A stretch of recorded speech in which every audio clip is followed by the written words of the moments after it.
بەناوی خوای گەورە سڵاوتان لێبێت لەم بەرنامەیەدا قسە دەکەین لەسەر قسە و هەڵوێستی هێز و لایەنە کوردیەکانی دەرەوەی هەرێمی کوردستان و پرسیار دەکەین ئایا کوردەکانی تری بەشەکانی کوردستان مافی خۆیان نییە کە قسە و هەڵوێستیان هەبێت لە بەرامبەر ئەو ڕیفراندۆمەی کە بڕیار وایە لە مانگی ئەیلولی داهاتوو بەڕێوە بچێت بەو ئیعتیبارەی کە پرسەکە پرسێکی نەتەوەییە وەک هەندێک لایەن بانگەشەی بۆ دەکەن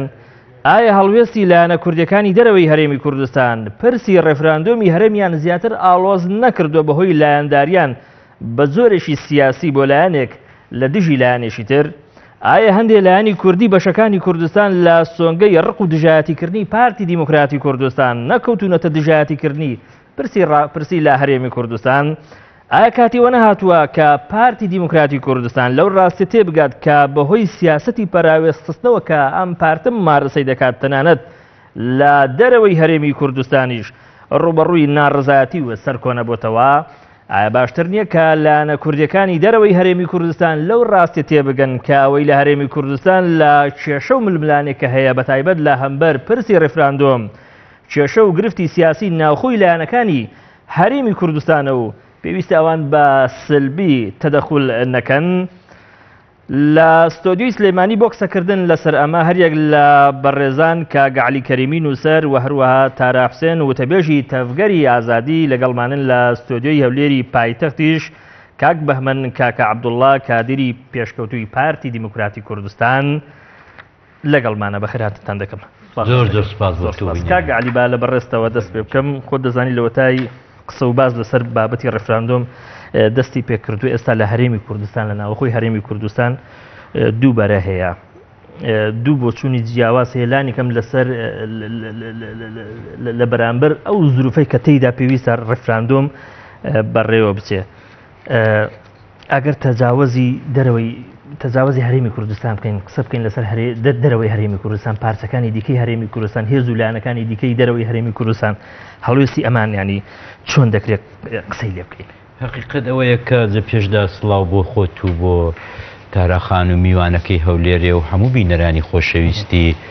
تەلەڤیزیۆنی پەیام حقیقت ئەوەیە کە بۆ یەکەم جار لە مێژووی خەڵکی کووردا پرسێکی وا گرنگ کە زۆربەی هەرە زۆری تاچی کورد هەر لە دێرزەمانەوە تۆ مەڵێ زۆر دێرزەمانیش ئەگەر شۆڕشەکانی شێع عوبەیدوڵڵای و شۆڕشی پێش سایکس پیکۆ و ئەوانەش حساب نەکەین هەر دوای ئەوەی کە لە تاریخی مۆدێرندا دوای حەربی عالەمی یەکەمدا حقیقت ئەوەیە کە ئارەزوویەکی تاک بە تاچی خەونێکی تاک بە تاچی مرۆڤی کووردە بۆ ئەوەی کە ئێمەش وەکو دەوڵەتانی ڕۆژهەڵاتی ناوەڕاست کە دوای حەربی عالەمی یەکەم لەسەر دار و پەردووی عوسمانی کەوتنە مافی خۆیان و مافی خۆیان پێدران و دەوڵەت و نەتەوەی خۆیان دروست کرد ئەمە بەبێ ئەم لا ئەولا ئەمن دەڵێم تەنانەت ئەوانەی کە سەردەمێک چەکی سەدامیشان هەڵگرتووە ئەو کوردانەی کە ناوی جاشیشان لەسەرە لە هەر چوار پارچەی کوردستانیش خەونی تاک بە تاچی کورد بەڵام حقیقەتەکەی ئەوەیە کە ئەم ڕۆکانە ئەم مشکلەیە ئەم مەسەلەیە کەوتۆتە لایەنێکی ڕقەبەری لایەنێکی دیوەخانی لایەنێک لە بەتاقی تەنی خۆی کردوتە خاوەنی ئەم پرسە گرینگە حقیقەت ئەوەیە کاک شوڕجە پرسێکی وا گرنگ ناکرێ هیچ لایەنێک بڵێ من باوکی ئەو پرسەم من خاوەنی ئەو پرسە بەڵام خۆ دەبێت ڕێبەرایەتی و حتمان 100% و ئەمە بە دیالۆگ بە پرس دەکرێت جا کاتێک ئێمە بۆ ئەو پرسە گرینگە کە خەونی هەر هەمومانە هاتوین تەنانەت ئەوەندە تەواضوع نیشان نادەین ئەوەندە لە غرور و هەستی عشیرەتی خۆمان ناینە خوارێکە بڵین بابە قەیدناکە ئیختلافاتی ڕابردوو لەو لای دابرێن جارێ ئەم کێشەیە دەبێت لە پارلەمان دەنگی بۆ بدرێ کێشەیەکی وا گەورە وڵاتانی گەورە کە دەچن بۆ ڕێفراندۆمێکی ئاوە چارە نووساس حقیقەت ئەوەیە کە پارلەمانەکە بۆ لەبەر ئەوەی کە حیزبێک بە تەنیا ناوێرێ مەسئولیەتی پرسێکی واگرین هەڵگرێت ماڵ وێران ئەتۆ بسانە حسابی ئەوە نەکردووە کە ئەتۆ بە تاقیتەنێ بۆ ئەمبارە قورسەی دەخەیە سەر کۆڵی خۆت ئەگەر ئەجێندایەک ئەگەر ئەجێندایەک و مەبەستێکی تایبەتی دیکە لەسەر نەبێ جا کاتێک کاک شەڕژەر ئێمە خودی باشووری کوردستان کە ڕێفراندۆمەکە حقیقەتەن ڕێفراندۆمێکی قانونیە نەتەوەیی ڕاستە چوار پارچەی کوردستان هەموو هەستی نەتەوانێت بەڵام هەیقەتەوەیە کابرای ڕۆژهەڵاتی کابرای باکووری بە حکمیەوەی کە جنسیەی ئێرە نیە ناتوانێت دەنگ بدات بەڵام تۆ لەوەش گەڕێک کە حقیقت ئەوەیە کە هەموو ڕۆژهەڵاتێک هەموو ڕۆژئاوایەک هەموو باکوورێک وەکو تۆی باشووری دڵی بۆ ئەم ڕێفراندۆمە دەسووتێ و هەستی هەیە و پێی خۆشە دەو ڕێفراندۆمەدا بەشدار بێت قانونیە ناتوانێت بەڵام خۆ هەستی نەتەوایەتەکەی دەجوڵێت جا ئەمن لێرەدا دەڵم ئایا ئەتۆ یەکڕێزی ماڵی باشوور کە سێ شارە ئەوە هەولێرە و ئەوە سلەیمانیە و ئەوە دەهۆکە ئایا ئەتۆ دەنێ ئەو سێ ماڵەیدا جەنابی سەرۆک کە سەرۆکێکی ماوە بەسەر چووە بە ناشەرعی چۆ لە دیوەخانە و هەموو حیزبێک کۆ کردوتەوە ئایا ئەتۆ قەیدێ ناکە ئەوەش بە خاتری چاوی جوانی کورد ئەرێ تۆ توانیت ناوماڵی ئەم سێ شارەی کۆکەیەوە نا یەک شتی دیکە دەڵم ئێمە بمانەوە نەمانەوێ لە ئاخر ئینتخابات کە 2013 بووە کۆمەڵ چەند دەنجی هێناوە زیاتر لە 150,000 دەنجی نەبووە وا ئەدی گۆڕان چەندی هێناوە گۆڕان 500,000 دەنجی نەبووە خۆ ئەگەر ئێستا گۆڕان نەگە 4 ساڵ لەوە پێش 500,000 دەنجی بووە ئێستا بەهۆی وەفاتی کاک نوشیرەوانەوە هەمومان دەزانین کوێوی گۆڕانی فڕیوە ئەی باشە ئەتۆ چۆن دەتوانی سەرۆکێک بی بەبێ 700,000 دەنگ لە کۆی 2.5 میلیۆن دەنگ کاک شۆڕژ ئێمە لە باشووری کوردستان خۆ کالیفۆرنیا و کانادا و بریتانیا نین هەمانە و نیمانە 2.5 میلیۆن دەنگمان هەیە دەنگ دەرمان هەیە لەو 2.5 میلیۆنی ئەتۆ نزیک بە میلیۆنێک لایەکێکێتی نیشتیمانیش حقیقەت ئەوەیە کە لەگەڵ نییە دەی باشە ئەتۆ دەنێوماڵی کوردت لە باشوور ڕێک خستۆ یەک گوتارت دروست کردووە بۆ ئەو پرسە گەورە نەتەوەیەی تەواضعدنان ئەدی چۆن ئەتۆ پێت وابێ دووجەم سەری لە ڕۆژهەڵاتی کوردستان و لە باکوور کەوتاوە بە ئاشکرا برادەرانی باکوور بمانەوە نەمانەوێ ئەمڕۆ هێژمۆنی پەکەکەی لە باکوور و هێژمۆنی پەیەدەی لە ڕۆژاوە کەس ناتوانێت ئینکاری بکە ئەتۆ دەبوو لەگەڵ دوو حیزبەی مەشوڕەت بکەیت ئەتۆ دەبوو لەگەڵ ئەم دوو حیزبەی کە کاریزمان لەگەڵ ئەم دوو حیزبەی بێنی بێ سەر ئەوەی کە لە سەرباری مەسەلەی نەتەوایەتی بێنی پرس و مەسلحەتیان پێ بکەیت ئایا کردمان زۆر چاکە بابزانین کاک بەهمەن کاکە عەبدوڵڵا لە هەولێری پایتەختی هەرێمی کوردستان لە ستۆدیۆی پێیام کە لەگەڵمانە ئەم باری سەرنج و قسەی چیە لەسەر شتێک ئەگەر هەبێ یان گەڵاڵە بوو بێ لەبارەی هەڵوێستی هێز و لایەنەکانی دەرەوەی هەرێمی کوردستان ئەو هێز و لایەنانەی کە لە پارچەکانی دیکەی هەرێمی کوردستاندا هەن فەرموو کاک بەهمەن. سەرەتا سڵاو لە هەموو بینەرانتان من ئەمەوێ ئەوە بڵێم ئەوەت بۆ ڕاستکەمەوە کاک شۆڕش ئەم ڕێفراندۆمە ڕێفراندۆمی نەتەوەیی کورد نییە ئەم ڕێفراندۆمە ڕێفراندۆمی گەلی کوردستانە لە باشوور و گەلی کوردستان خۆمان نەزانین بەس کورد لە باشوور ناژی تورکمان دەژی و کەمینەیەکی عەرەب دەژی ئاشووری دەژی کلدانی دەژی بۆیە حەزم کردەوە هەڵەیەت بۆ ڕاستکەمەوە پاشان ئەو گەلەی کە بڕیارەدا کە بەشدارە بێ لە ڕێفراندۆم بریتە لە گەلی کوردستانی باشوور بە هیچ شێوەیەک گەلی باکوور و ڕۆژهەڵات و ڕۆژئاوا لەم ڕێفراندۆمە بەشدار نابن و گەلی کوردستانیش باشووریش چارەنووسی خۆی دیاری دەکات نەک چارەنووسی ئەو بەشانەی دی حەز دەکەم بێمە سەر هەندێک خاڵی ئەو برادەرەی کە بە هەوەسی خۆی تێکەوتووە و خۆی بە خاوەن ماڵ و خەڵکی بە بێگانە حسابە و ئیدی ئەو پێی وایە کە سیاست لەم کوردستانە دەبێت بە میزاجی ئەوان بەڕێوە بوودا پارتی سیاسەتی پەراوێزخستنی کەسی نەکردووە لە 18/5/2015 کاتێک سەرۆک بارزانی لە ئەمریکا دەگەڕێتەوە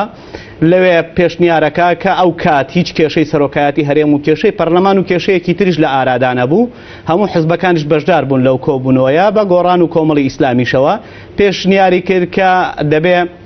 ئامادەکاری بکرێ بۆ ڕیفراندۆم و خەڵک بچێتە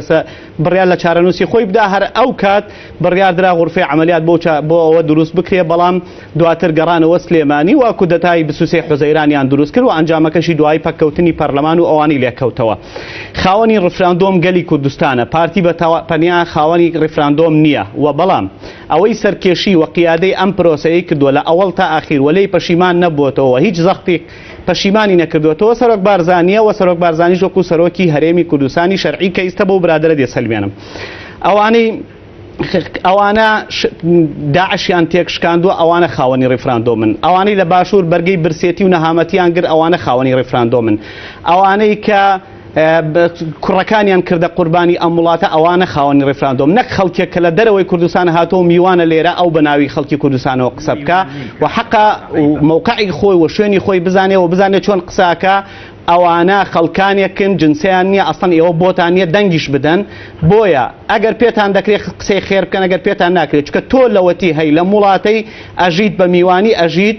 بەلاجێ ئەژیت کە چی هەرچی خراپە بە حکوومەتی هەرێمە دەڵێ و بۆ دەسەڵاتە دەڵێ کە ئەو ئازادی بە تۆ بەخشیوە. ئەوانەی خاوەندارەتی کوردستان دەکەن کە دۆخی کوردیان لە نەمانەوە گەیاندە ئەم لووتکەی ئێستا، ئەوانەی کە دیبلۆماسیەتی کوردیان گەیاندوتە ئاستێک لە ماوەی 1000 ساڵی ڕابردووە وجودی نەبووە. ئەوانە خاوەنی ئەم وڵاتن کە دیبلۆماسیەتی کوردیان گەیاندوتە ئاستێک کە ئێستا هەموو دنیا بە چاوی ڕێزەوە تەماشای خەڵکی کوردستانەکە و تەماشای بڕیاری خەڵکی کوردستانی شەکە. لە کۆی 192 دەوڵەت تەنها 5 دەوڵەت تێبینیان هەیە، نەک دژی ڕیفراندۆمن. هیچ دەوڵەتێک لەم دەوڵەتانە نەیوتوە ئێمە دژی ڕیفراندۆمین، بە تەنها تێبینیان هەیە. ئەوە نیشانەی سەرکەوتنی دیبلۆماسیەتی سەرۆک مەسعود بارزانی. دەوڵەتی گەورە هەیە، دەوڵەتی خاوەن کاریگەر و خاوەن نفوسێ لەسەر ئاستی جیهانی. خۆ دەزانی هەریەک لە وڵاتە یەکگرتوەکانی ئەمریکایان شانشینی بەریتانیا هەڵوێستی ئەمانە کەمیە لە دیاریکردنی ئەو نەخشە و ئەو ڕسمە جیهانی کە هەیە بەڕێزم، ئەمانە کەم نین. کاک چۆرش من ئاماژەی پێدەدەم بەس قسەکانم پێمە بڕە. ئەمریکا و بریتانیا و رووسیا هیچ کامیان نەیانوتۆ دوشمنین. ئەستان یەکێک لەوانە ئەمریکەکانە ئەڵێن ئەوە قەرارێکە هێشتومانەتەوە بۆ بینی بەڕێز عەبادی و بەڕێز بازانی و هەرێمی کوردستان و بەغدا. ئەوە ڕێی ئەمریکەکان بووە. بریتانیەکانیش تێبینیان هەیە، ئەڵێن کاتەکەی زووە یان شتێکی وا کەسیان نەیانتوە ئێمە دژی ڕیفراندۆمین و نابێ بکرێەوە دژی دەوەستینەوە. هیچ دەوڵەتێک ئەمەی نەوتوە لە قانونی بەپێی قانونی ئومەمی متحیدەش ئەوانەی ئەندامن لە ئومە متحیدە بە هیچ شێوەیەک ڕێگە پێدراو نین باس لە دابەشکردن یان پشتگیری دابەشکردنی وڵاتێکی تر بکەن کە ئەوەی قانونزانەکانە باش ئەوە دەزانێت. زۆر باشە. دەوڵەت کاتێک لەسەر کە پەرلەمانی هەیە بێ من نمونەی بە دیاریکراوی لەسەر هەڵوێست و موقیفی هێز و لایەنەکانی دەرەوەی هەرێمی کوردستان، هێزە کوردەکانی دەرەوەی هەرێمی کوردستان بە تایبەتی کرێکارانی کوردستان کە خۆ دەزانی لە باکوور و لە ڕۆژاوای کوردستان خاوەن نفوذ و کاریگەریەکی گەورەیە. بەڵێ کاک شۆڕژگیان ئەزانی یەک شت پێ بڵێم، وەک گوتێم ئەمە بڕیاری گەلی کوردستانی باشوورە و هیچ پێویست ناکە پرس بە پەکەکە بکرێەوە، پەکەکە هیچ داعێک ناکە لێرە دەسەڵاتی هەبێ، وەک چۆن پارتی دیموکراتی کوردستان و هیچ هێزێکی باشوورش بۆی نیە تەدەخل لە ئیشی باکوور کات چۆن حەقی خۆیان وەردەگرن بە چ ڕێگەیەک وەری دەگرن. ئەگەر پەکەکە لەوەتی هەیە بە قسەی ئێمە بکردای دەبواە بە ئاشتی بواە و شارەکانی باکووری وێران نەکردایە، بەڵام ئەوە ڕێی خۆیەتی و ڕێز لە ڕێی خۆی شەکرین کە پەشە ڕێوێ وەریگرێ. ئەوەی ئەڵێ سەرۆکی هەرێم بە سەرۆکێکی ناشەرعی ئەوانە ئەرێ جەنابەت لە کوێ ئەم ڕێگەیەت بە خۆتدا بە بڵێ سەرۆکێکی ناشەرعیە. ئەم قسەیە بەدەزانی ئەوە نیە کورسەکەی تەواو بەشی لە بەبەری نادا ناشەرعی چۆنە بێگانە بشەکەن. ئازانی چی قسەم پێمە بڕە، ئازانی چی قسەکەم پێمە بڕە. ئەوانە شەرعەتی لەگەلەوە وەرگرتووە 70 لە سەتای ئەو گەلە دەنگی پێداوە تا 1000 ساڵی ڕیفراندۆم یعنی گەڕانەوە بۆ ڕای گەل نەک حیزبەکان. زۆر چاکە کاک بەحمەد، زۆر چاکە، زۆر باشە کاک بەحمەد، دواتر دەگەڕێمەوە لای بەڕێزم. زۆر باشە کاک بەحمەد، زۆر چاکە. ئەم ڕیفراندۆمێکە تایبەتە بە گەلی کوردستان لە هەرێمی کوردستان. زۆر باشە و بابەتەکە لە دەمی کاگە عەبدوڵڵای کاگە بەحمەد گوێ لێبوو بابەتێکی نەتەوەیی نییە، کەواتە لەم سۆنگەیەوە ناکرێ هێزەکانی دیکەی دەرەوەی هەرێمی کوردستان وەکو بابەتێکی نەتەوەیی سەیری بکەن تاوەکو پاسا و بەخۆیان بدەن هەڵوێز یا قسەیان هەبێ لەبارەی ئەم ڕیفراندۆمە. ئەمە قسەیەکی دروست نییە. زۆر سپاس بە ئەو بەرنامەیە بۆ بە تەوەرە گرنگە. ڕاستی منەمێ ئەو بڵێ من وەکو هیچ لایەنێکی دەرەوەی باشووری کوردستان نەهاتوومەتە ئەو بەرنامەیە، من هاتوومەکو من وتەبێژی تەفگەری ئازادی وەکو تەفگەری ئازادی کۆمەڵگەی کوردستان کە ڕێخستنێکی سیاسی کۆمەڵایەتی باشووری کوردستانە هەموو ئەندامێکی ئەو ڕێخستنە خەڵکی باشووری کوردستانە بەس دەگوترێ متعاتیفە لەگەڵ پارتی کرێکارانی کوردستان. بۆ نمونە ئێستا مانشێتی بەرنامەکە ئێوە بە جۆرێکە کە من وەکو نوێنەری لایەنێکی دیکە هاتبم من بۆیە ئەمەوێ ڕوونی کەمەوە بۆ بینەرانی بەڕێزی ئێوە. ئێمە وەکو تەفگەری ئازادی چواردەی شەش هەڵوێستی خۆمان لە کۆنگرێکی ڕۆژنامەوانیدا کە پێم وایە بێ تەلەڤیزیۆنی بەڕێزیشتان ئامادە بوو هەڵوێستی خۆمان ڕاگەیاندووە. وەکو تەفگەری ئازادی شەمەوێ قسە بکەم وەکو لایەنێکی باشووری کوردستان ئەمەوێ قسە لەسەر ئەو بابەتە بکەم و دواتری شەکرێ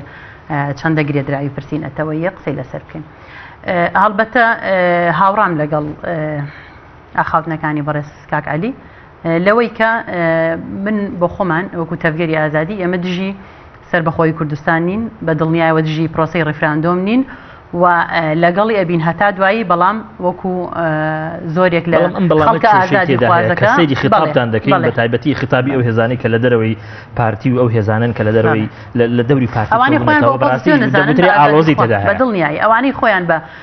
دڵسۆز و خەمخۆری ئەو وڵاتە ئەزانن ئەوانەی خۆیان بە ئۆپۆزیسیۆنێکی ڕاستەقینەی ئەو هەرێمە ئەزانن ئەوانەی کە لە بەرەی گەلدان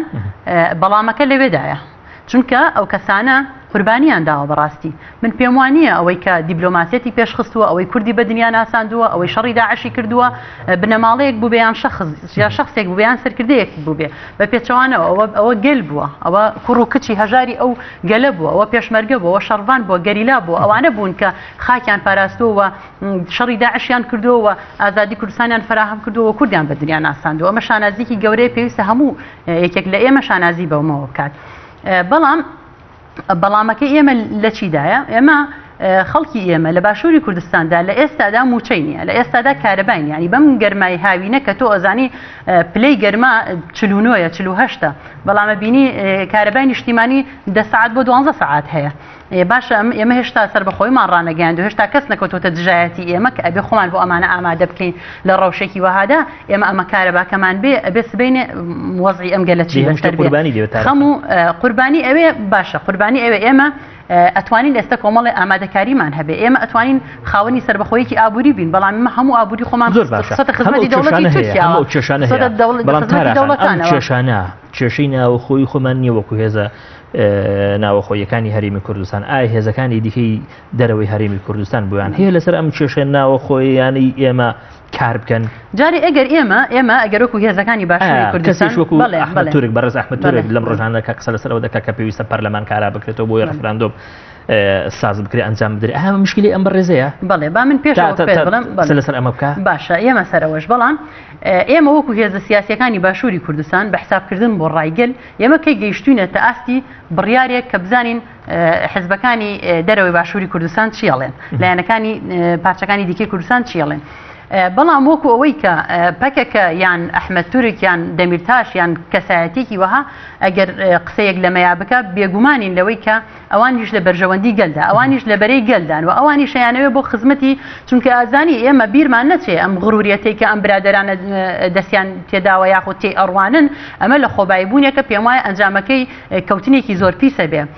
لەبەرەوە ئێمە پرسیینەتەوەی زۆر گرێدراوی یەکترە ئێمە پێمان وابێ کاریگەری کۆبانی لەسەر باشووری کوردستان نەبووە ئەمە ڕاست نییە تەنانەت لە ڕوبەڕووبوونەوەی داعشدا لە کەوتنی کۆبانیدا باشووری کوردستانیش بە دڵنیایەوە ئەکەوت یان لە باکەوتنی باشووری کوردستان بە دڵنیایەوە لە ڕۆژاوای کوردستان کاریگەری نەرێنی دەبوو بەڵام ئێمە بینیمان لە هەر بەشێکی کوردستان بۆ بەشێکی دیکەی کوردستان ڕاستەوخۆ پەیوەندی بە پۆزتیڤ یان بە نێگەتیڤ پەیوەندی ڕاستەوخۆی هەیە ئەگەر ئێمە پێمان وابێ کە ئەتوانین لە باشووری کوردستان دەوڵەت ڕاگەیەنی سەربەخۆیمان هەبێ بەڵام هێزەکانی بەشەکانی دیکەی کوردستان مافی مداخەلەیانی ئەمە ڕاست نییە بۆچی لە ئەمڕۆ ئێمە ئەبینین ینی تورکیا مداخەلەی هەیە ئێران مداخەلەی هەیە دنیای زلهێزی دنیا مداخەلەی هەیە وڵاتانی ئەوروپی مداخەلەیانێ بۆچی هێزێکی نەتەوەیی کوردی کە لە کاتێکا کە تۆ پێویستی ئەبێ لە کاتێکا کە شنگال چاوەڵک لێ لە کاتێکا کە خەڵکی ئێمە ئەدرێ بەدەستەوە ئەو هێزە کوردیە دێفریای تۆ ئەکەوێ دێ خەڵکی تۆ ئەپارێزێ دێ خاکی تۆ ئەپارێزێ بەبێ ئەوەی جیاوازی بکە و بە خاکی کوردستانی ئەزانێ بەبێ جیاوازی کردن ئەمەی کە کۆمەڵێک لایەن لە کاتێکدا کە پێویستیان بێ هەستی نەتەوایەتی خەڵک بەکارهێنن یاری پێ ئەەکەن لە کاتێکشا کە پێویستیان نەبێ ئەمە مافی ئەم بەشە نییە قسەی لەسەرکە ئەم مافی ئەم کەسە نییە ئەوەی کورد بێ خۆی بە کورد بزانێ ئەوەی خۆی بە ئازادی خواز بزانێ ئەوەی لە مێژووی کردە قوربانی دابێ ئەوەی ڕۆژێک تێکۆشانی کرد بێ لە هەر بەشێکی کوردستان بێ مافی ئەوەی هەیە ڕۆڵی هەبێ مافی ئەوەی هەیە مداخلەی هەبێ تێبینی هەبێ پێشنیاری بێ ڕخنەی توندیشی هەبێ چونکە ئەوانش قوربانیان داوە ڕۆڵیان هەبووە بەڵام ئێمە گرنگەوەیە لە باشووری کوردستاندا دۆخی خەڵک خراپە تۆ موچەی خەڵکە پێ نادرێت تۆ ناتوانانی نەوتی خەڵک دابین کە لە کاتێکە تورکیا و دەوڵەتانی دیکە لەبەر نەوتی تۆی ئەحەسێنەوە تۆ کارەبات نییە تۆ ئاوت نییە تۆ هێزێکی نیشتیمانی نییە میدیایەکی نیشتیمانی نییە ڕێفراندۆم بە چی یەکەی ئەگەر ڕێفراندۆم بمان بۆ دەوڵەت ناکرێت لە پێناوی ئەمەدا ینی ئەم شێشانە بخێنێ ڕێفراندۆم بەدڵیاوە نامان با بۆ دەوڵەت ڕێفراندۆم ئەمان با بەرەو برسێتیکی زیاتری گەل بەرەو قوربانیەکی زیاتری گەل بارزانی لە چەند ڕۆژی پێشودا گوتی کە با بمرین لە برسا خۆ ئەگەر ئەمە بڕیارێکی یاخود بە ئیرادەیەکی بەهێزی سەرکردەیەکی سیاسیەوە بێ ئەمە کێشەمانە با ئێمەش بمرین لە برسا بەڵام ئایا سبەینێکە ڕوبەڕووی قەیرانێکی ئابووری سەختتر بووینەوە و دەرگای سنوورەکانی هەموو لایەکمان بەسەردا داخرا تۆ هێندە کشتتوکاڵی ئەو هەرێمە هێندە داهاتی ناوخۆی ئەو هەرێمت ئامادە کردووە هیچ نەبێت دو ساڵێک تۆ خۆت بژێنی یان نەخێر تۆ لە چینێکی زۆر سەرەوەی تۆ بۆ خۆت شاهانە ئەژی وەک چۆن ژیاوی تۆ کەی لە ئاستی گەلدا ژیاوی هەتاوەکو گەل برسی ببی نەخێر ئەمە گەل برسی ئەبێ و ئەو لە ئاستێکی هەرە ژووردا خۆش پاشانە بۆ خۆی زۆر باش کاک عەلی گلەی ئەوە هەیە لە هەڵوێست و قسەی هێز و لایەن و کەسایەتەکانی دەرەوەی هەرێمی کوردستان مەبەستم پێ لە کوردەکانە کە زۆرتر ئیش دەکەن لەسەر ئەو ئاڵۆزی و ئەو خاڵە سلبیانەی کە دەشێت لە پرۆسەی بەڕێوەچوونی ڕێفراندۆم و هەندێ لێکەوتە و ئاکامی ڕێفراندۆمدا هەبێ بە هیچ شێوەیەک عامیلی مساعید و عامیلی گەشتبینی نین لە هەمبەر ئەم پرسەیە ئەوەندەی خەڵک دەترسێنن ئەوەندەی خەڵک چوزانم سار دەکەنەوە ئەوەندەی خیتابیان هاوشەوەی خیتابی چەند هێزێکی سیاسیە لە هەرێمی کوردستان کە دەگوترێ متعاتیف نین لەگەڵ پرسی ڕێفراندۆم هیچی تر نییە ئەمە لە بەرژەوەندی چێ دەکەن دەزانیت چۆنە کاک شۆڕژجان ئەم پێم خۆشە لە زۆر بە سەریعی بە دووسێ سانیە جوابێکی و برادەری هەولێر بدەمەوە سارکەی من نادێ با دەیدەمەوە چۆن نایدەمەوە حقیقەت ئەوەیە کە ئەمانە کۆمەڵێک چەمک و کۆمەڵێک مزایداتی ئەم 3-4 ساڵیان هێناوە دەرخواردی ئەو میلەتەی دەدەن کە زمانم ناڵ زمانم لاڵ پێیان وا بێ ئەو میلەتە جاهیلە کاچی برا تۆ کادری حیزبێکی گەورەی 70 ساڵە دروست بووی بەسە دەست لەم چاواشەکاری ئەو مزایداتە هەڵگرە یەک خەڵکی ئەو میلەتەنی لەگەڵ ئازاری ئەو میلەتە تێکماشکەن چیە داعیشی تێکشکەن یعنی ئەلەم وڵاتەی کەس هەیە لە بیری چوو بێتەوە 2014 سەرۆکی ئەم پیاوە نە سەرۆکی جەنابەت کوتی داعیش نیعمەتە هاتۆ کەس لە بیری سۆتەوە ئەمە لێرە نەبوون کە کوتیان کاکە داعیش ناکەی لە خۆ تۆ سەرت سپیە عیبە درۆ دەکەی ئەمە نەخێوەتی لە چۆنی گەڕاندەوە بە خێنی زەنگەکەی من قەتع مەکە ئەی باشە کاک شۆڕژ با دەنگی من بگا لایەن نەبوو لەو باشووری کوردستانە کوتی کاکە ئەمە خەتەرە تۆریزمێکی جیهانیە با هەمومان بەرەنگاری بنەوە هێزێکی گەورەی وەکو پەکەکەی هێزێکی وەکو گەورەی وەکو یەکێتی هەر لەو ناوچەیەی نەهاتن کوتیان کاکە ئێوە هەڵەن داعیش دەگەڕێتەوە وەک دوو پشکەکەی وە تۆقی سەری خۆمان دەدا خۆ بەڵگەکان هەمووی دەرچوون ئێستا کوونێ ئەدی ئەوە چێ بۆ پێشوەی کە داعیش هەرکەس بیریشی لێ بکاتەوە حەملە بۆ هێرش بکاتە سەر مووسڵ ئەمە سەرکردایەتی بەشێکی کورد نەبوو لەگەڵی تەوافقی کردووە کاکە جان حقیقەت ئەوەیە بەم شێوەیە ئەتۆ هاتووی باسێکی گرنگی ڕێفراندۆم دەکەی تۆی کە هاواری بۆ دەکەی تۆی کە دەبێت پێویستیت بە میلەتە پێویستیت بە خەڵکە ئەم شێوە غرور و بێمنەتەیە ئەوە لە هیچ و خۆڕایی لە باتی ئەوەی کە تۆ هەموو حەول و تەقەلات بۆ ئەوەی بێت بەلانی کەمەوە بۆ یەکەم جار ڕێفراندۆمی کوردی بە 1990 بیباتەوە ئەتۆ هاتووی بۆ خۆت ئێستا هیچ نەبوو دە 15 ڕۆژ لە دەعوەتەکەی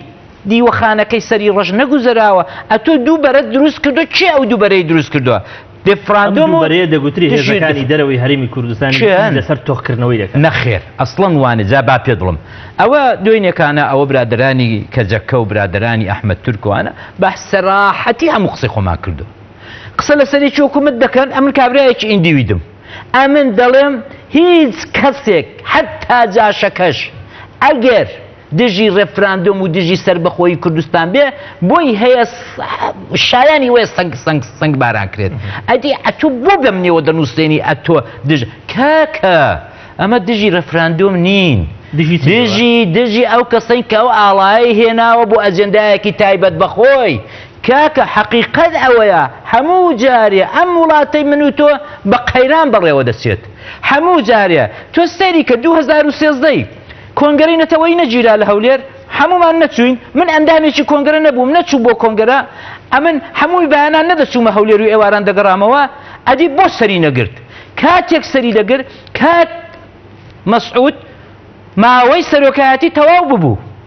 2013 دەبوو بۆی تازەکەنەوە کە بەداخەوەی چەتی تازەی کردەوە هات بە پەلەپەل لە ماوەی 2 شەواندا کوتی من و یەکێتی و پەکەکە کەجەکە تەوافقمان کرد کۆنگەری نەتەوەی حیزبەکانی دیکەیان هەموو فت کرد باش قوتمان قەیدە ناکەم ئەم شێشە گەورەیە ئەم کێشە مقدسە بەو هەموو حیزبە بچووکە جێبەجێ نابێت باش ئەم سێبرا گەورەیە بڕیاریانداوە با بەرەو پیری بچین ئەی باشە یەک دانەمانگەنە و خەڵکیان هێناوە برد لە هۆڵی شەهید سەعدوڵڵا ئەی بۆ تێکچوو ئەزانی لەسەر چی تێکچوو لەسەر ئەوە تێکچوو کە کاک مەسعود دێک دەبێ ئەم سەرۆکی کۆنگەری نەتەوەی بم برادرانی کەجەگەش دەیان کرد کاکە با هەوسەرۆکی بێت با بە دەورە بێت 6 مانگ تۆ 6 مانگ من 6 مانگ بەبێ ئەوەی کە زۆرشی گەورە جواب بکەم ئەویش بایەکشی کەشت پێ بڵم کاکە پرسیارەکە دەرماوە حەقیقەت ئەوەیە کە پارچەکانی تری کوردستان نەتەنیا مخالیف نین ئەتفێکی یەکجار زۆریان هەیە بەڵام دەوڵەتەکانی پارچەکانی تری داگیرکەری کوردستان بەڵێ ئێران ئاغای خامنەیی بە سەراحەت مخالیفە بەڵام کوردی دموکرات و کۆمەڵە نەتەنیا مخالیف نین بانگەشەشی بۆ دەکەن بۆ ڕێفراندۆم ئەی باشە و باسی کەجەکە و باسی پەیەدەشم بۆ کردی ئەوان خۆیان دوو دەستەجی دێنن کورەکە کە تو سەیرێکی سایتی ئەعلامیان بکە ئۆرگانی ڕەسمیان دەڵێ لە 25/9 ئێمە دژە ڕێفراندۆمەکان فت دەکەین یعنی ئیعدامیان دەکەین دە دەریایان داوێ نووسیوێنە کاکە نووسیوێنە بەڵام ئەمن دەڵێم حەق وابوو ئەوان ئەوەندە متەواضع بان مادام ئەم پرسەیان هێناوە لە نێوچاوانی خۆیان داوە تۆی دەبێ ئەو ڕۆکانە تەواضع بنێ تۆی دەبێ بێی ماڵ بە ماڵ بگەڕێ و داوای دەبکەی ئەگەر تورکەکان و ئەگەر ئێرانیەکان و ئەگەر توزانم بەغدایەکان مافی قسەکردنیان هەبێ یا لانی کە مافی ئەویان بەخۆیاندا هەبێ دابێ کە قسە بکەن لەسەر بابەتی ڕێفراندۆم لە هەرێمی کوردستان بۆچی هێز و لایەنەکانی دیکەی دەرەوەی هەرێمی کوردستان ئەمانیش ئەم مافە بەخۆیان نەدەن کە باری سەرنج و قسەیان هەبێ لەسەر ئەم ڕێفراندۆمە بەڕێزم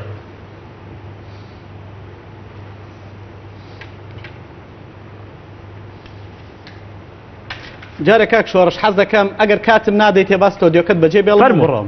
دوو ئەوە تێبینی دووەمیشم بۆچی کاتێک ئەوان قسە دەکەن دەنگی من قەتعەکەی بەڵام کاتێک من قسە دەکەم ئەوان دەنگیان دێت ڕجاءن ئەگەر ستۆدیۆ لێرە قەتعەکە با بزانم ینی ئەمە بەرنامەی عەدالەتی تیانە تۆ خۆت بە حیزبێکی ئیسلامی و باسی عەدالەتەکەی کاک عەبدوڵڵا لە کۆنتڕۆڵ دەڵێن لەبەرەوەی تۆ لە هیچ فۆن دەیبیستی گرفتەکە ئەوە یعنی گرفتەکە گرفتێکی هونەریە ئەگەر نا هیچ شتێک لە ئارادانیە فەرموو بەڕێزم هونەری نییە جارێ نێوماڵی کورد ڕێکا و نێوماڵی کوردیش لە هیچ سەردەمێکە و لە هیچ قۆناغێکە ڕێک نەبوو ئێمە حکمی زاتیمان بەدەستێنا بەشێک لە کورد لە بەغدا بوون ئێمە فیدراڵی جوگرافیمان بەدەستهێنا ئەو کات بەشێکیان فیدراڵی محافەزاتیان ئیمزا کرد و ئەو برادەرە خۆی باش ئەزانێ هەر لە ئاغاکانی خزمی ئەو بوون ئەو سەرۆکایی کە ئەڵێ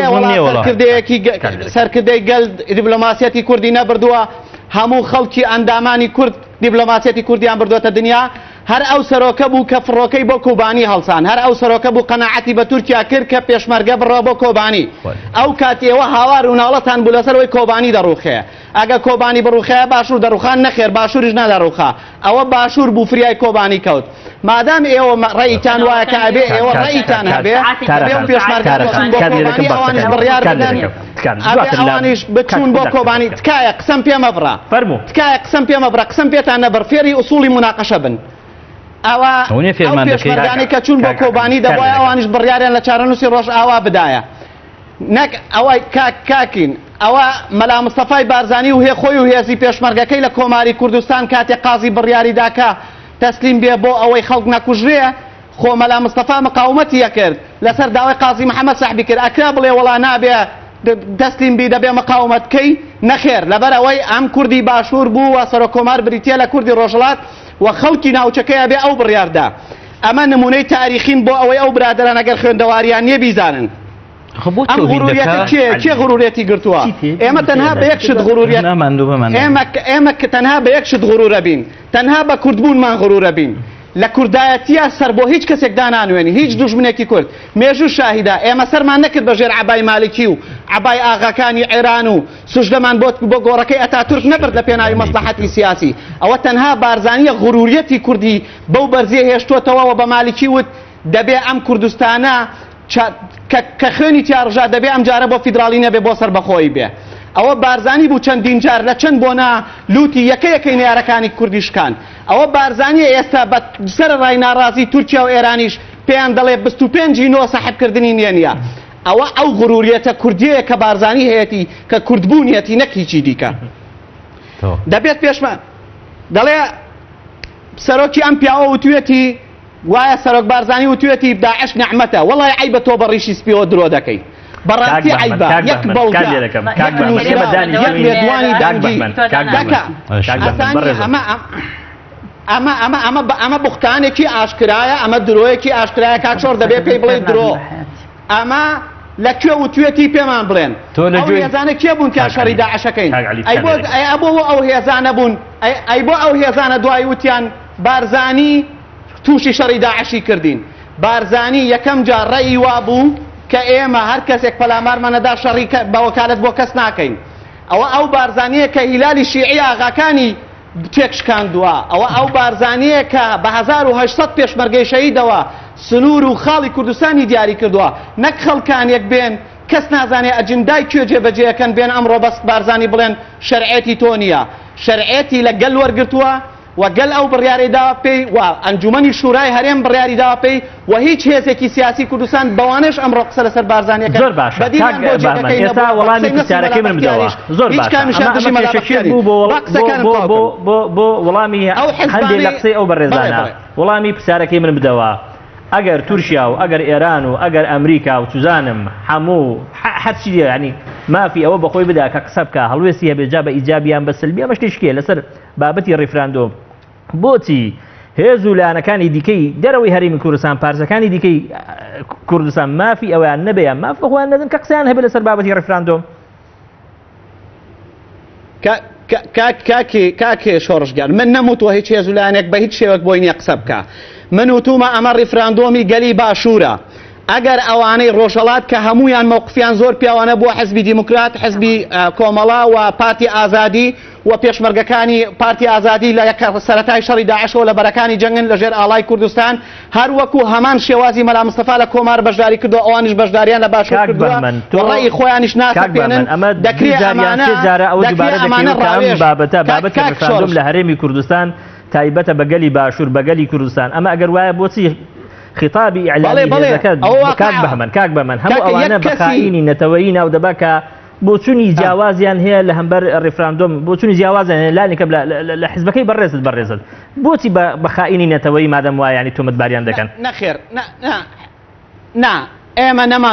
ئێمە نەمانوتوە ئەوانەی بۆچوونی جیاوازیان هەیە وتومانە ئەوەی دژی سەربەخۆی بێ ئەوەی دژی بە دەوڵەتبوونی کورد بێ ئەوە خاینی نەتەوەیە جیاوازە لەوەی بڵێن ئەوەی بۆچوونی جیاوازی هەیە لەسەر ڕیفراندۆم مەبەستەوەکو خۆی بگا خاڵێکی تر کاک شۆڕش ئەم حزبانەی باکوور هیچ کامیان دژی ڕیفراندۆم نەبوون تەنانەت پەکەکەیش تەنها کاڵکان کە پیاوێکی بەڕەگەز تورکە ئەو لێدوانی ناڕەوای داوا دژی ڕیفراندۆم ئەگینا جەمیل بایکیش لێدوانی ئیجابی داوا دەربای ڕیفراندۆم عوسمان بایدەمیر شار بە شار ئەگەر ڕێو پیرۆزبایی لە گەلی باشوورەکە ئەحمەد تورک بە هەمان شێوە ئەمانە هەمویان مووقفیان زۆر جوانە و مووقفیانیش پیاوانەیە ئەمانە دەکرێت ئەوانەشی کە دژی ڕیفراندۆمن یان ڕێی جیاوازیان هەیە وەکو جەناب دوتت نەکدش بابێن ڕاوێژ لەگەڵ سەرکردەکانی کورد بکەن و ڕاوێژەکەی خۆیانیان پێ بڵێن نەر شاشەی بێگانە کاتیشی باشم پێدای پێم وایە کاتیشی باشم پێدای کاک بەهمەن با بچمەوە لای تارەخان با حەقی تارەخانی بە یەک دقە بە یەک دەقەقتەوە یەکەم کۆنگرەی نەتەوەی ئەوە جارێکی تر خلافێکی تریشت وت لەبەر خاتری کاکشۆڕژ ئەم جارە ئەو شەیە بەکارنایان کۆنگرەی نەتەوەی پارتی تێکیدا بە شایدی هەموو هێزە کوردستانیەکان کەجەکە پێشنیاری کرد کە سەرۆکایەتی کۆنگرە هاوسەرۆکی بێ بە ئەلەساس بارزانی و لەیلازانە بێ بارزانی پێشنیاری کرد با لەیلازانە بەتەنها بێ لەیلازاناشی پێ قبول نەبوو و وتیشی دەبێت زۆرینەی ئەندامانی کۆنگرە لە پەکەکە بن ئەوە ئەسڵی مەوزوعەکەیە کە کاک عەلی کەریمی بۆ خۆی بەلاڕێدا دەیبا ئەوەی کە عقدەیەکی تاریخی بەرامبەر ماڵی مەلا مستەفایە بەرەوەی عایلە شۆڕژگێڕایە کە کوردیان لە پێماگلەی بەڕێستم بڕی کاتێکی باشم پێدای کاک بەهمەن زۆر باشە زۆر باشە لە هەرێمی کوردستان هەندێک لەیان تۆمەتبارن بەوەی کە لە منتەڵەقی ئەوەی کە بەڕێز بارزانی پێشەنگی و ڕابەرایەتی بابەتی ڕێفراندۆم لە هەرێمی کوردستان دەکا دژایەتی ڕێفراندۆم دەکەن دەگوترێ ئەم نەمەتی دژایەتیکردە بازی داوەتە ناو هێزەکانی دەرەوەی هەرێمی کوردستانیش مادام بارزانی ڕابەرایەتی ئەم ڕێفراندۆمە دەکە ئەمانیش وەکو ئەم چەند هێزەی کە لێرە لەو منتەڵەقەوە بڕیاری دژایەتیکردنی ڕێفراندۆمیانداوە ئەمانیش دژایەتی ڕێفراندۆم دەکەن بەڕێز لەبارەوە دەڵێتی من ئەڵێم ڕیفراندۆم پرسی گەلێکە پرسی شەخص نییە پرسی مزایدەی سیاسی نییە من پێم وایە خەڵکی ئێمە خۆشبەختانە لە باشووری کوردستاندا زۆر لە وشارترە یاری بە هەستەکانی بکرێت ئەمڕۆ زۆر بە ئاشکرا پارتی دیموکراتی کوردستان و نمونونەکانی وەکو کاک بەهمن یاری بە هەست و سۆز و ئەوەی نەتەوایەتی گەلی باشووری کوردستانەکەن ئەگەر لە تۆڕە کۆمەڵایەتەکان بۆ خۆیان ببینن وەڵامدانەوەی خەڵک بۆ خۆیان ئەبینن هەڵبەتە ئێمە زمانی باشە با بڕۆینە بەردەم گەل بڕیار بدا مادام ئێمە هەستیاری بە هەستیانەکەین ئێمە زمانێک ئەو زمانی ئەو بەڕێزانە بەکارن چونکە ئێمە ئەخلاقێکی سیاسیمان هەیە و سیاست بە ئەخلاق ئەزانین بە هەڵخەڵاتاندنی کۆمەلگای نازانین ئێمە بەو زمانە پێم وایە کاک شۆڕش من پێم وایە خوێندەوار ئەو کەسەیە کە خیانەت نەکا خوێندەوار ئەو کەسەیە کە هێزی داگیرکار نهێنێتە سەرخاک خوێندەوار ئەو کەسەیە کە پێشمەرگە بە قوربانیکردن و شەهیدانی خۆی خوێنی خۆی وڵات نەپارێزیە و خێزانەکەی نان نەبێ بیخوا و ئەمانە بێن لافی پێشکەوتن و سەرکەوتنی پێوە لێ بدەن خوێندەوار ئەمەیە خوێندەوار ئەبێ گەلی خۆی بە بێبەرگری بەجێ نەهێڵێ خوێندەوارە بێ وڵاتی خۆی خۆش بوێ خاک و سامان و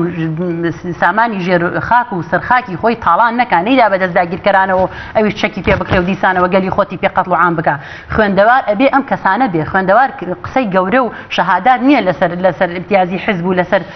پلەی حزب شەهادە وەربگرێ بەڕاستی من ئەو خوێندەواری ئەو شەهادەم ناوێت کە بە تەسبیح حزبی و بە پێشنی واسطەی حزبی بۆ دەست بکەوێت بڵێم لە ئێستا ئێمە سەرەتا باسی ینی سەرەتایەکە هێشتا کاتی هیچ شتێک دیار نەکراوە ئێرە ناوی لێگرتوینەتەوە کوردە فەیلەکان لە ماڵەکانی خۆیانە هەموو ڕۆژە هەڕەشەیان لێکرێەوە تا وردە ماڵەکانیان بەرە هەولێر و سلێمانی ئەگوازنەوە لە بەغدایە تۆ چیت کردووە خەڵکی کوردی خۆت بپارێزی قەراروانیە دەوڵەتی کوردی لەسەر تەبەقێکی زێڕین پێشکەش بەدڵنیایی دەوڵەت لەسەر تەبەقی زێڕین پێشکەشی هیچ نەتەوەیەک نەکراوە کاک شۆڕ ئەمە نەک دەوڵەت ئێمە بۆ کەمترین سربەخۆیی قوربانی ئەدەین خۆ ئێمە لەکوێن ئێمە کەسوکاری ئێمە خاکی باشووری کوردستانی ئازاد کردووە ئێمە لەکوێوە هاتوین ئێمە نە لە تورکیاوە هاتین و نە لە ئەوروپاوە هاتوین خەڵکی ئەو وڵاتەی و قوربانیمان داوە بۆ ئەو وڵاتە بەڵام بیرمان نەچێ ئێمە ئەبێ مەرجەکانی سەرکەوتنی مسۆگەر بکەین اینجا هەنگاو بەکارێکی وابنین ئەگەرنا ئێمە دژینین ئێمە تێبینیمانێ بەڵام ئەم بەڕێزە بە هیچ شێوەیەک ئەوەی کە ئەڵێوانیە ئەوەی کە ئەڵێ ئێمە ڕای جیاواز ناڵین خیانەت بەڵام ئەوەی کە ئێمە وتمانە ئەوەی بزودنەوەی گۆڕان توێتەوەی کاک عەلی وتێتی ئەوەی کۆمەڵی ئیسلامی ئێڵێ ئەوەی خەڵکی ئازادی خواز و دیموکرات خواز دەیڵێ ئەوەی خەڵکی دڵسۆز و جیاواز لە پارتیڵێ خیانەتە لەلای ئەوان ئەوەی ئێمە وتمانە تەنها ڕایەکی جیاواز بوو ئێمە وتمانە ئێمە لەگەڵ سەر بەخۆین بەڵام ئەڵێین وەرن نێوماڵی کورد ڕێکخەن وەرن یەکدەنگ ببن لەناو خۆمانە وەرن دۆخی ژیانی خەڵک باش بکەن وەرن تەفاهم لەگەڵ دەوڵەتی عێراقا بکەن لەگەڵ دەوڵەتانی داوسێدا بکەن دەگوترێت بەیانی کاک مەسعود بارزانی لانی کەم واز بێنێ لە سەرۆکاتیکردنی لیژنەی ڕێفراندۆم ئەو هێزانێکی ئێستا ئەم قسانە دەکەن کە ئەمانە بکرێت واز لە هەموو شتانە دێنن گرفتەکە لای ئێوە کاک مەسعود بارزانی نەخێوانیە بە هیچ شێوەیەکوانی ئەزانی بۆ ئێمە پرسێکی وەها پێویستە یاسایی بێ ئەگەر یاسایی نەبێتەوە دنیا دژمنایەتی دەکات ئێمە ئەم سەرۆکەی کە باسی ئەکەن کە بە سەرۆک ناوی ئەبەن و کراوە بە سەرۆکی لیژنەی ڕێفراندۆمیش کەسێکە ئەسڵەن چواردانە ساڵە ئەو بەنایاسایی لەسەر کورسیەکەیەتی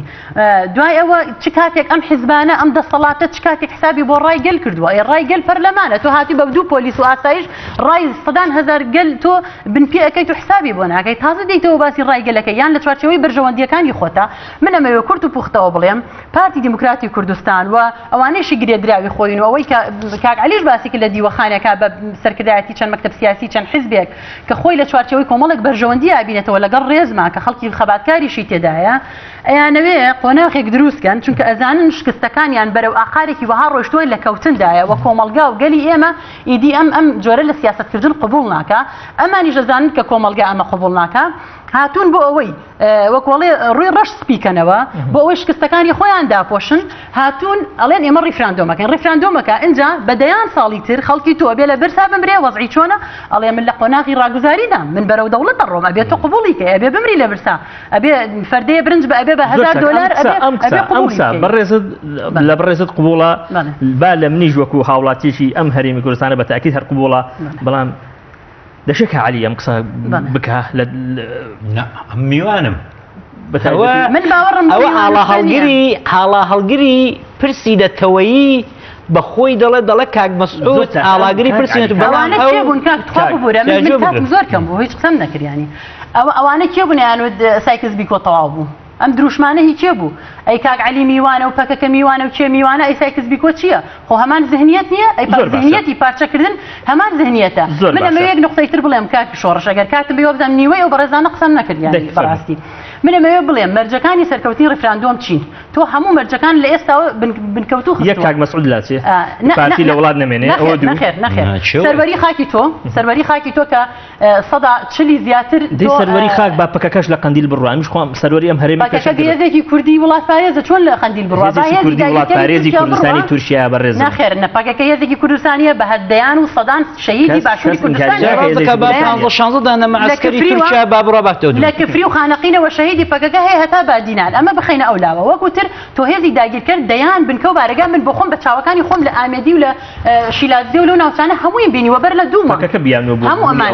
نەخێر ئەمانە بە دەیان ساڵە لەوێدان خاکی تۆیان بن پێ کردووە دەیان کۆمپانیا دەیان دەستگای مخابراتی لە باشووری کوردستانە ئی تورکیا هی ئێران هەیە ئەمە لەلایە بەشەکەی تری ناوچە کوردستانیە کێشە لە سەرەکانێکە لە دەرەوەی ئیداری هەرێمی کوردستان تۆرە ئەمانەوە بهێنەرەوە سەر باشووری کوردستان نەخێر نەهاتۆ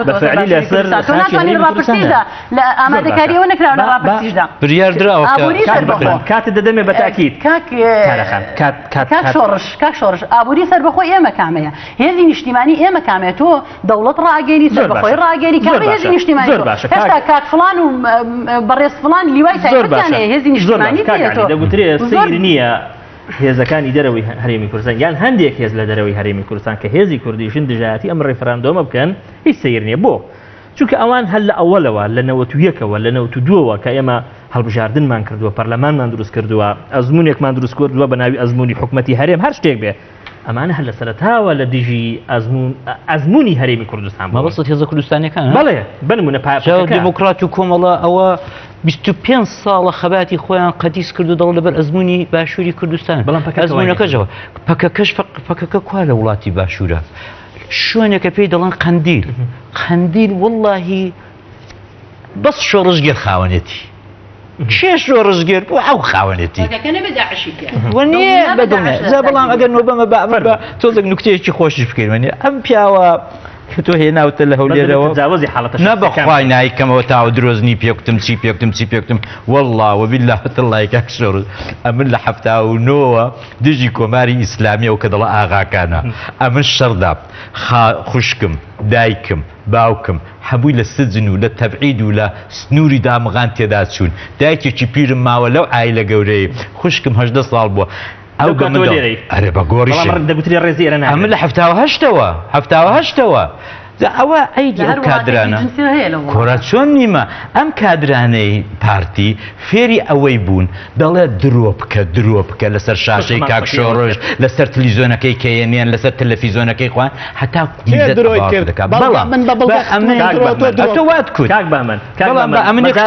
باوەکو نوکتەیەکی خۆش ئەم برادرانە فەرقی من کە درۆیەکی منم پیشاندا لەو قسانەی کە کردم فەرقی من و ئەو برادرانەی بەدعام کادرەکانی پارتی کە ئەلحەمدولیلا خەریکن لەگەڵم دانەنیشین زۆریش باشە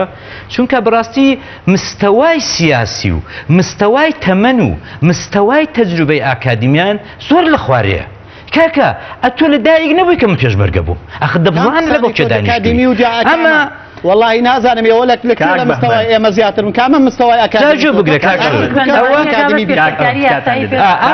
ئەمە لە تاژیان پرسی کوتیان ئەرێ تانژی تۆ قاچت هەر یەکەی میترێکە ئاغا تێت بەردەدا دەڕوا ئەتۆ کەروێشکێک کە قاچی ئەوەندەیە بۆت ناگیرێت جیاوازی من و ئەم کادرانە لەوەیدایە تانژەکە کوتی بابە من بۆ گیانم هەڵدێم تانژی بۆ ئاغاکەی هەڵدێت بۆیە جیاوازەکەمان لەوەیدایە ئەم برادرە ئەو نەهاتوو ئەجەندای ئەو میلەتە قوڕوە سەرەی گەرمیان و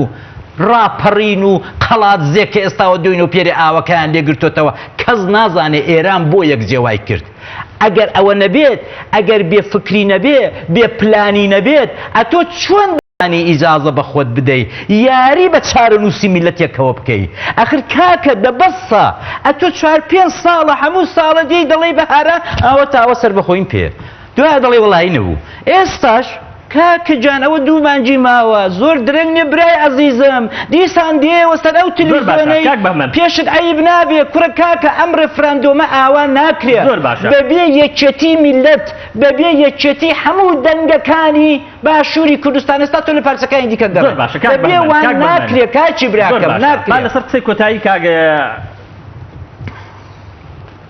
کەریمی بوەستێن بەڕاست ئەو کێشە و گیر و گرفتانەی لە ناوەخۆی هەرێمی کوردستاندا هەیە هۆکار نییە کە بلانەکانی دیکەی هەرێمی دەرەوەی هەرێمی کوردستان بەو جۆرەی کە خۆیان دەیانەوە ینی چوزانم یاری تێدا بکەن ئیستیغلالی بکەن کاک شۆرش وەڵا حەزم کرد هەندێک وڵامی سەریع بدەمەوە ئەگەر ئیجازە بدەیت ئەو خوشکەوتی خوێندەوار ئەو کەسەیە کە خیانەت نەکا کێ خزمەت بە هیلالی شیعی کرد کێ خزمەت بە پاسدارانەکە لە ڕۆژهەڵات لە 79 تۆ لە کەرەزێ بووی من پێشمەرگە بووم لە 79 تۆ لە دڵی لە زێوەی دژی دموکرات و خۆڵەی شەرت دەکرد تۆ ئێستاش خزمەت بە ئێرانەکەی تۆ ئێستاش خزمەت بە ئێرانەکەی قسەکانم پێمە بڕا تۆ ئەو نمونەیە کە باسی کرد کاک شۆڕش ئەو نمونەیە کە باسی کرد باسی ئەوەی تانجی و کەروێشکەکەی کرد ڕێک ئەو برادرە پڕخۆی شمولەکە چکە ئێمە بۆ وڵاتەکەی خۆمان ڕائەکەین هەموو خەڵ دەمان ناسێک 27 بەڵام کەس نازانێ ئەو بۆ کێ ڕادەکا وەک تانجیەکە بەڵام یەک نمونەی تریشت بۆ بێنمەوە مەسەلێکی تری کوردی هەیە لەسەر ئەو ڕێفراندۆمە لەسەر ئەو ڕێفراندۆمە نمونەیەکی تراڵێ ئەسپیان ناڵە کرد بۆ قیش پێی بەرز دەکردەوە دەیوت منیش ئەوە ئێمە ڕێفراندۆمەکەین بە تۆی چی کابرایەکی کەس نازانێ خزمەت بە ئەنجینای من 40 ساڵە لە وڵاتەی دەژیم من 40 ساڵە لێرە پێشمەرگایەتیشم کردووە بۆ معلوماتت تۆ یەک ڕۆژت پێشمەرگایەتی نەکردووە یەک ڕۆژت پێشمەرگایەتی نەکردووە یەک ڕۆژ فیشەکێکت بۆ وڵاتە نەتەقاندووە درۆەکەی خێرت بۆ وڵاتە حکوومەتە نەکردووە هەر ئیتیهام زیاتریکی تر ناکەی هیچ شتێکت نەکردەوە بۆ وڵاتە بڕۆ بخوێنە بڕۆ ئەوە بڵێم هەموو خەڵکی کوردستان دەزانێت دوێنێ ئێران سوپای پاسدارانی 10 کیلۆمەتر هێناوەتە ناو باشوورەوە بەو ناوچەیە کە پژاک و پەکەکەی تایە فەیلی دەردەکرێ لە بەغاو ئێران ئاوی گرتووەتەوە ئەی بە تۆڵەی خەڵکی ئێرانم نازانی ئێران 10 ساڵە خەریکی ئەو سەدانە دروستە ئەدی تورکیای تۆ لەکوێیە پێم ناڵێ هاوپەیمان ئێران هاوپەیمانی حزبەکانی تۆ بە ئەو ئاوەی من حیزبم نییە کەسم جان بڕۆ معلوماتی کەسب بکە من حیزبم نییە من عەلی کەریمی بە تاقی تەنیا فەیلەکەت دەرکەن تام بخۆدا بگرات نادرۆمەکە بەڵتە دەبێن تەمسیلی هیچ کوردێکی ڕۆژهەڵات ناکەی تەنها تەمسیلی خۆت دەکەی ئەیوا ڕاست دەکەی ئافرم ئەوە درستە من تەنیا تەمسیلی خۆم دەکەم وەک دوو سۆزێکی ئەو میلەتە ئەو قسەی درستە ئەو قسەی درستە نانا دڵسۆزی ئەو میلەتەنیت دڵسۆزی ئەو میلەتەنیت لەوەتی هەی نەیاری ئەو میلەتەوە قسەی حەقت نەکردووە بۆ میلەتە حەقدێکی دەرونیت بەرامبەر بارتی و ماڵی بارزانیە و لێی دەرباز نابی بۆ هەمە وەڵا ئەمرین لە برسا ئەمە چێ لە برسا کاکە 2 ساڵە ئێمە لەم قەیرانە قورسەرمان نییە و کەسیش نەمرد لە برسا ماڵی زێباری و سوچینی کاکە ئێمە عاتیفەی خەڵکە جوڵێنین فەرموو با بچینە بەردەم ڕای گەل با بزانین ئێمەی پارتی دموکراتی کوردستان داواکەین بچینە بەردەم گەل ئەگەر گەل بڕیاریدا سەربەخۆی ناوێ وەکو ئێوە ئەوە ئەو کات نامانەوێ بەڵام گەل ئەگەرخوازن دژی ڕاستەوخۆ دەنگ لەگەل وەرگین ڕێفراندۆم دەنگی گەلە نەکە خەڵکی ئەم لاولا 2005 گەل دەنگیدا بۆ تارەخان کاک بەهمن لەناو بەرنامەکەدا قسەی تەکلیفی ئەوەی هەبوو لە هێزەکانی دەرەوی هەرێمی کوردستان ئەگەر قسەی خێریشتان پێ ناکرێت بێدەک بن ئەمە تەکلیفێکی باش نییە کە ئێستا خەڵکی هەرێمی کوردستان لە هێزەکانی دەرەوەی هەرێمی کوردستانی تەکلیف ئەمە تەکلیف نییە ئەمە نازانم ترسە لەو ئەجێندایی دەوڵەتی تورکیا کە ئەیانەوێت لە باشووری کوردستان ئاجێبەجێ بکەن من بە دڵنیایەوە ئاڵێم پەکە کە بێ یان پێە عباس کێوای نازانم ئەوانی یەک ڕەنگن هەتا ئێستا لە مێژووی ئەوانە ناتوانێت باڵباڵیان بدۆزیتەوە کە زۆر بە ئاواتەوە و زۆر هەوڵیشی بۆ ئەوان هەمیشە لە بەرەی گەلدا ئەوان تویانە چی بۆ گەل پێویستە خەڵکی باشووری کوردستان بۆ خۆشگوزەرانی بۆ سربەخۆیی چی پێویستە ئەمە بکە ئێمەش پشتیوان ئەمەیان وتووە ئەوانیش لەمە زیاتریان نەوتووە و من ئەڵێم تۆ چی ئەەکەی باشە ئاو گیراوەتەوە تۆ لە بەرامبەریا چیەکە آخر ئەو گیراوەتەوە ئاماژەیەکی بچووکە بەڵامی گەورەتر ڕوئەدا کوردی فەیلی دەرەکرێت لە ماڵی خۆی کوردەکانی ناوچە کێشە لەسەرەکان کێشەی بۆ دروستە بێ من ئەوەنەت پێ ئەڵێم کە ناچارن و مەجبورن ئەم ساڵ نەبێت دەیتر بێتەوە مۆدێلی ڕۆژاوای کوردستان بێنیتە ئێرە من و دواپەیان مەمەوێ بڵێم دواپەیان مەمەوێ بڵێم ئێمە پێویستە لایەنە سیاسیەکانی باشووری کوردستان لایەنە ئازادی خوازەکان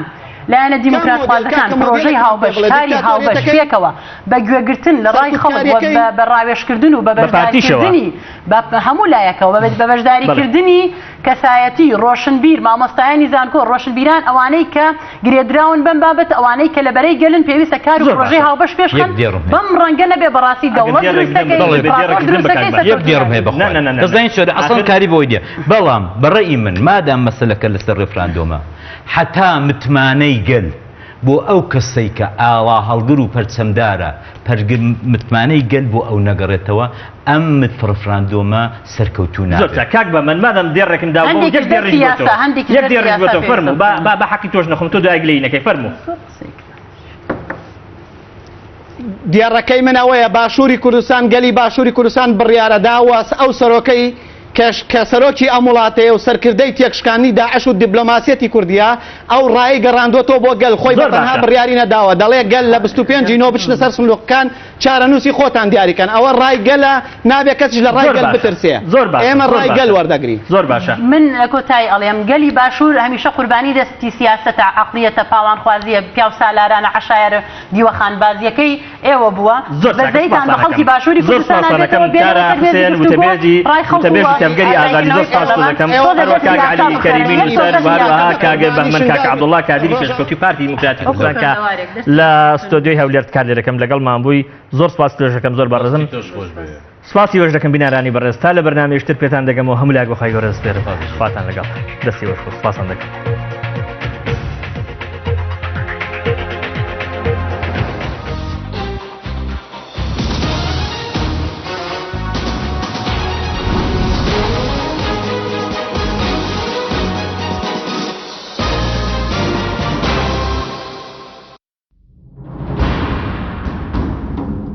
چاوپێکەوتن لەگەڵ فاروق عەلی بەڕێوەبەری تۆڕی میدیایی کۆمەڵ سەبارەت بە 9 ساڵ ئەزموونی کارکردن لە کەناڵی ئاسمانی پەیامدا لەناو کاری میدیاییە پیر بوو سەبارەت بە گرفتە زۆر و زەوەندەکانی کاری میدیایی و میدیاکاران لە دەستگا جیاوازەکانی تۆڕی میدیایی کۆمەڵ بەشاناسی دێڵم توانیمان گۆڕانکاریکی جەزری لەناو میدیا حیزبیە بهێنە ئاراوە بەوەی کە میدیا حیزبیمان گۆڕی لە مینبەری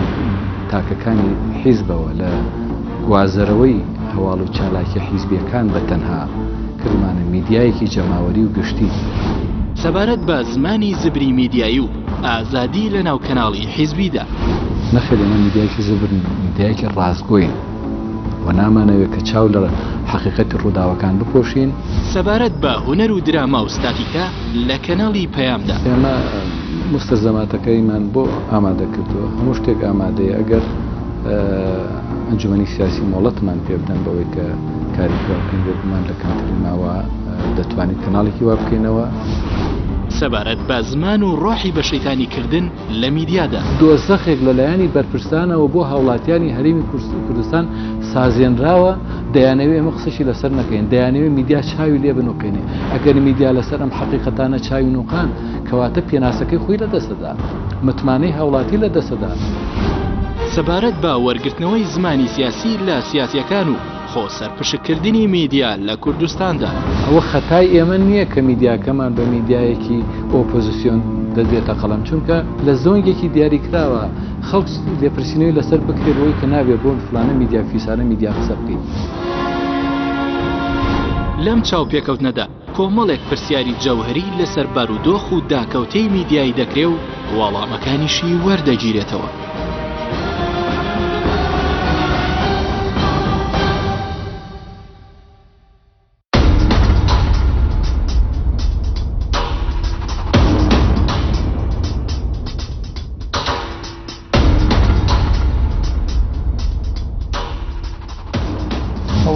لەم بەرنامەی سۆراغی مێژوودا قسە لەسەر خەونی سربەخۆیی کوردستان بکەین لە پەیڕەوی حیزبی سیاسی کوردیدا. کەونی دروستکردنی دەوڵەت لە دوای جەنگی جیهانی یەکەمەوە زۆر بەزەقی دەرەکەوێت. خۆی ناوناو مەلیک شێخ محموود بەڵام لە ڕاستیە مەلیکێکی بێناوەرۆک بووە تەنها سلێمانی لەژێر دەستا بوو. بۆچی ئەو بجووتنەوە ڕێکخراوانە دەرەتانی دەستەبەرکردنی دروستکردنی دەوڵەتیان؟ یعنی حیزبەکانی ئێمە وەکو حیزبە غەربیەکان نین کە لەسەر ئەساسی بەرنامە و نەخشە ڕێگا و تیۆری زانستی وەکەڵێ کار بکەن. ئێمە سەرکردەی وەکو غاندی و وەکو جۆرج واشنتۆن وەکو ماندێلامان نەبووە بتوانێت هەموو تاکەکانی کورد هەموو بیر و باوەڕە جیاوازەکانی کورد وەکو کەسێکی پیرۆز سەیریکەن.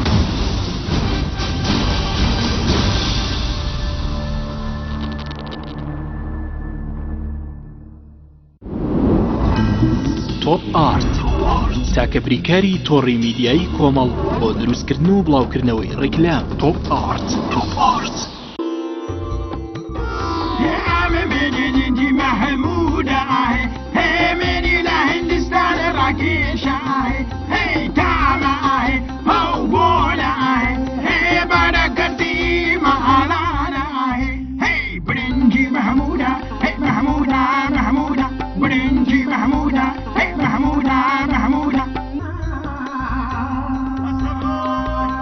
قوربانی ئەو دەنگەبم هاوڕێکەم هاوڕێ هەندی داوەتی منی بۆ خواردن بۆ خواردنێژی کوردی با برنجی مەحموود مادەم شەیدەیتام و بۆنی برنجی مەحمودی.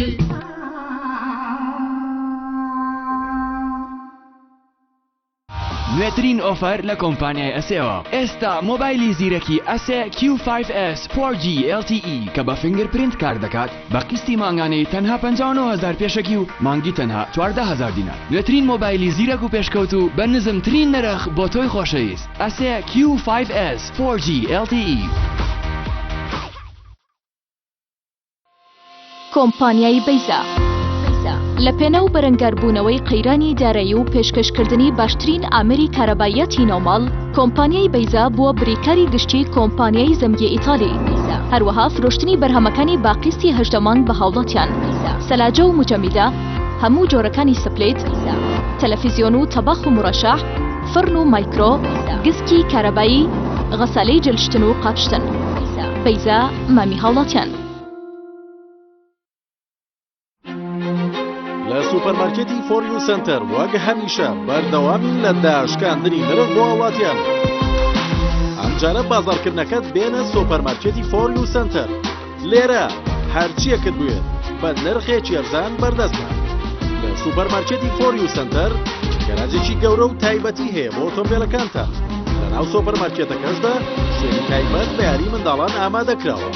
لە ئۆفەرێکی تایبەتدا ئێستا بە بڕی 50,000 دینار پێداویستی بکڕە و ببە بە خاوەنی ئۆتۆمبیلێکی تویۆتا 0 کیلۆمەتر. سوپەرمارکێتی فۆریو سنتەر کواڵیتیی بەرز و نرخێکی ئەرزان. ئێستا بۆ یەکەمین جار لە کوردستان و عێراق ئامێری سپرای فۆم چەندەها ئاسانکاری بۆ هاوڵاتیان دەستەبەر دەکات. ئەگەر بێزار بوویت لە گەرمای هاوین و سەرمای زستان یا لە دڵۆپە و شێی بیناکەت، ئەوە ئامێری سپرای فۆم هەموو ئەمانەت بۆ چارەسەرەکات بەبێ دوودڵی. بە مادەی پۆلیۆریا و سپرای فۆم ڕووپۆشی ماڵ و شوێنە گشتی و مەلەوانگە و بەنزیخانەکانتان بکەن. ئامێری سپرای فۆم ئەتوانێت لە تەواوی کوردستان کارەکانتان جێبەجێ بکات. ناونیشان سلێمانی پێشانگای IGT شەقامی بازنەی مەلیک مەحموود بەرامبەر بەنزیخانەی بینایی. ئامێری سپرای فۆم. تۆپ ئارت تاکە بریکاری تۆڕی میدیایی کۆمەڵ بۆ دروستکردن و بڵاوکردنەوەی ڕیکلام. تۆپ ئارت.